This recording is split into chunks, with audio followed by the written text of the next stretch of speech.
Alhamdulillahilladzi hadana li hadza wa ma kunna linahtadiya laula an hadana Allah. Wa asyhadu an la ilaha illallah wahdahu la syarika lah wa asyhadu anna Muhammadan abduhu wa rasuluh alladzi la nabiyya ba'da. Wa salawatullahi wa salamuhu alaihi wa ala alihi wa ashabihi wa mawala, amma ba'd.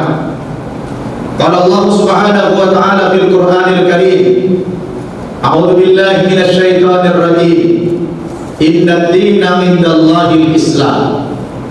Wa qala aidan, wa man yabtaghi ghayral islami dinan falan yuqbala minhu wa huwa fil akhirati minal khasirin. Shadaqallahul azim.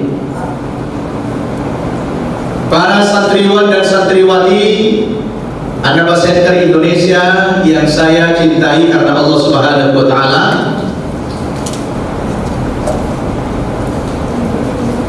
Alhamdulillah, pada pagi hari ini kita juga kedatangan seorang tamu yang kebetulan beragama Nasrani, saudara kita yang bernama Samuel. Beliau berasal dari Kabupaten Sumba, Provinsi NTT. Ini sebuah kehormatan kepada kita karena beliau ini sangat senang sekali belajar perbandingan agama meskipun agamanya masih Kristen. Karena hari ini kajian kita kajian Kristologi, jadi beliau suka nimbrung dalam kegiatan ini. Kita doakan semoga beliau diberikan hidayah oleh Allah Subhanahu wa taala.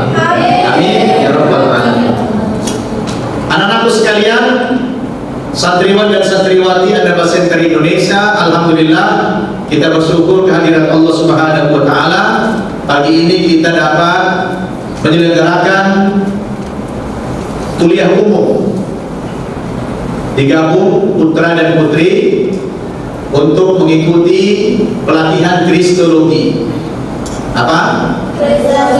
Pelatihan Kristologi dalam rangka mempelajari perbandingan agama antara Islam dan Kristen, yang mana kalian ini semuanya berlatar belakang dari mu'alaf. Untuk penguatan iman kalian perlu ada sebuah perbandingan, betul? Mudah-mudahan setelah kita belajar Kristologi ini, iman Islam kalian ini semakin mantap, semakin istiqomah di dalam agama Islam. Amin ya rabbal alamin. Salawat dan salam tidak lupa kita sanjungkan kepada Rasul kita, pimpinan kita, junjungan kita Nabi Muhammad sallallahu alaihi wasallam, kepada keluarganya, sahabat-sahabatnya dan para pengikutnya. Anak-anakku sekalian, apa kabar antum semuanya? Alhamdulillah, luar biasa, Allah Akbar. Sehat ya? Alhamdulillah. Ya, sudah agak lama saya tidak memberikan kuliah umum kepada kalian. Hari ini alhamdulillah Allah berikan kelapangan waktu kepada saya untuk bisa memberikan materi khusus kepada kalian, yaitu materi perbandingan agama atau Kristologi. Untuk menghemat waktu, karena banyak tema yang kita bahas hari ini, maka langsung saja kita kepada pokok bahasannya. Insya Allah tema kita hari ini adalah siapakah pendiri agama Kristen itu, Yesus atau Paulus? Kalau tadi sebelumnya kita diantarkan dengan sebuah tema urgensi mempelajari Kristologi, sekarang lanjutannya kita langsung membahas tentang substansi ilmu yang akan kita pelajari hari ini. Apa temanya? Siapakah pendiri agama Kristen, Yesus atau Paulus? Iya. Tadi di awal sudah saya katakan bahwa kita umat Islam ini memang mau tidak mau akan selalu bersinggungan dengan dua agama terdahulu, agama Kristen dan agama Yahudi. Karena Al-Quran kita tidak kurang dari 15% isinya selalu membicarakan dua agama ini. Maka sangat wajar kalau kita coba membedah Sebab kalian ini mantan Nasrani semua, mungkin dulu tidak sempat memperdalam agama Kristen. Sekarang kalian sudah masuk agama Islam, tidak ada salahnya kita pelajari kembali agama yang sebelumnya, tapi tujuannya dalam rangka memantapkan iman Islam kita. Betul? Baik, sudah siap? Siap. Langsung kita kepada materi. Siapakah pendiri agama Kristen? Yesus atau Paulus? Baik. Secara umum, seluruh kaum Nasrani meyakini bahwa pendiri agama Kristen itu adalah Yesus. Saya akan bacakan dalilnya di dalam Kisah Para Rasul pasal 11 ayat 25 dan 26 ini. Bunyinya begini: lalu pergilah Barnabas ke Tarsus untuk mencari Paulus, dan setelah bertemu dengan dia, ia membawanya ke Antioquia.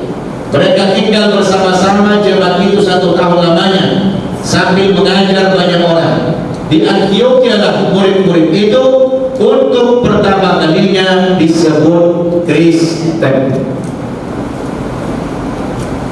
Berarti muncul kata Kristen pertama kali di mana? Di Antioquia. Siapa yang mendeklir kata Kristen itu? Paulus. Berarti Yesus tidak pernah menyebut kata Kristen. Pada saat pengumuman kata Kristen ini oleh Paulus, waktu itu Yesus masih ada atau sudah tidak ada? Sudah tidak ada lagi di bumi. Kemana dia? Menurut versi Al-Quran, Nabi Isa itu diangkat ke langit. Berdasarkan surat An-Nisa ayat 157 dan 158, Allah mengatakan, wa ma qataluhu wa ma salabuhu walakin subbiha lahu. Nabi Isa itu tidak mati dibunuh dan tidak disalib, akan tetapi orang yang dibunuh dan disalib waktu itu orang lain yang diserupakan wajahnya seperti Yesus. Yesusnya kemana? Barrafa'ahullahu ilaihi wa kana Allahu azizan hakima. Nabi Isa itu diangkat ke langit, ruh dan jasadnya diselamatkan dari pembunuhan orang-orang Yahudi di masa itu. Itu versi Islam. Tetapi kalau versi Nasrani, Yesus itu sudah mati di tiang salib, ya, di Bukit Golgota, Bukit Tengkorak. Alhamdulillah saya sudah 2 kali berangkat ke Yerusalem. Saya sudah pergi ke tempat kelahiran Yesus di Bethlehem. Saya juga sudah naik ke Bukit Golgota, tempat di mana Yesus disalib itu. Katanya dia disalib dalam rangka menebus dosa umat manusia. Ini keyakinan mereka. Artinya ketika muncul kata-kata Kristen ini, Yesus sudah tidak ada di dunia lagi. Menurut kita dia diangkat ke langit, diselamatkan dari pembunuhan Yahudi. Menurut orang Nasrani dia disalib menebus dosa umat manusia. Tetapi intinya adalah dia sudah tidak ada di bumi ketika ada muncul kata Kristen ini. Berarti Yesus tidak tahu menau dengan kalimat Kristen. Betul? Bukan dari mulut dia kata Kristen itu muncul, tetapi dari Paulus. Sekarang timbul pertanyaan, Paulus itu siapa? Siapa itu Paulus? Untuk menjawab pertanyaan ini, bukan saya yang punya otoritas menjawabnya. Siapa yang bisa menjawab siapa itu Paulus? Tentu yang menjawab pertanyaan ini adalah Bible sendiri, Alkitab sendiri, Injil sendiri, yang dimiliki oleh kaum Nasrani. Betul? Kalau menurut Injil, Paulus itu bukan murid Yesus, bukan sahabat, tidak juga pengikut. Coba kalian siapa enggak? Ada berapa orang dulu murid Yesus? 12. Ada 12. Di antara 12 itu ada enggak nama Paulus atau Saulus? Tidak ada. Ya. Mulai dari Ruben, Simon, Petrus, Bartolomeus, ya, dan seterusnya. Terus sebutkan semuanya. Yudas Iskariot yang membelot, yang murtad. Dari 12 nama murid Yesus itu tidak ada nama Saulus atau Paulus di situ. Artinya dia bukan murid, bukan pengikut, bukan sahabat. Lalu siapa Paulus? Justru Paulus itu adalah musuhnya Yesus, atau yang memusuhi Yesus. Lalu bagaimana ceritanya Paulus tiba-tiba mendirikan sebuah agama baru yang namanya Kristen? Kemudian agama Kristen itu disandarkan kepada Yesus, seolah-olah Kristen itu Yesus yang mendirikan. Inilah kepiawaian daripada Paulus. Dia menguasai ilmu marketing. Ya, jadi supaya cepat pemasaran agama ini diatasnamakan, kira-kira begitu. Betul kan? Kayak sekarang contoh begini, Abdul Somad terkenal, Ustadz Abdul Somad terkenal, semua umat Islam Indonesia mengenal yang namanya Ustadz Abdul Somad. Kira-kira saya mengarang buku, yang nulis saya, yang ngarang saya. Kemudian saya cetak, tetapi di cover buku itu saya minjam nama Ustadz Abdul Somad, seolah-olah penulis buku itu Ustadz Abdul Somad. Kira-kira buku ini laris nggak? Laris. Cepat pemasaran tidak? Cepat. Kenapa? Karena Ustadz Abdul Somad sudah populer, Ustadz Nababan tidak. Dia sudah populer, betul? Maka dagangan saya laris tidak? Laris. Yang bikin siapa?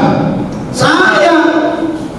Nulis buku, saya ambil nama Somad, kemudian saya pasarkan. Cepat lakulah, yang untung siapa? Saya yang untung. Kurang lebih seperti itulah analoginya. Paulus murid, bukan murid, tapi musuhnya Yesus. Tapi tiba-tiba dia mengklaim dia sudah bertaubat, lalu mendirikan sebuah agama baru yang namanya Kristen. Supaya cepat memasarkan agama ini, dia sandarkan kepada Yesus, seolah-olah agama Kristen itu adalah dibuat oleh Yesus. Maka cepatlah terkenal agama itu. Namun setelah kita baca Injil, ternyata kata Kristen itu bukan dari Yesus, melainkan dari Paulus. Lalu bagaimana sejarahnya dia bisa mendirikan agama Kristen? Ya, kita harus baca tuntas di dalam Kisah Para Rasul bagaimana sejarah awal Paulus itu bertaubat. Ya, jadi saya tidak mau menceritakan versi saya, sebab yang bisa menjawab pertanyaan ini harus Injil, betul? Jadi kalau ada orang Kristen membantah, ya dibantah saja Injilnya, jangan dibantah kita, betul? Karena kita menukil dari mana? Dari Injil. Coba kita baca bagaimana sejarah pertaubatan daripada Paulus, ya. Yang di dalam Injil dia namanya disebut Saulus, ya. Jadi kata-kata kus itu bahasa Latin, ya. Makanya ada Markus, Paulus, Matius, Yesus, Filipus, ya. Us itu bahasa Latin. Jadi kalau us itu bahasa Latin artinya orang terhormat, ya. Orang terhormat. Kalau di Jawa namanya Gus, kan ada Gus Dur, ada Gus Mus. Jadi itu seakan-akan juga Gus itu dari bahasa Jawa, Gus. Tapi kalau Gus bahasa Latin. Itu artinya orang yang terhormat. Maka semestinya kita bertanya, kenapa di Injil ini banyak nama-nama orang diambil dari bahasa Latin? Ya, banyak dari bahasa Latin. Ya tentu dari segi bahasa, memang bahasa Latin itu sudah bahasa yang paling tua. Ya, maka mereka suka mengambil bahasa Latin. Ilmu kedokteran juga sekarang ini banyak mengambil dari bahasa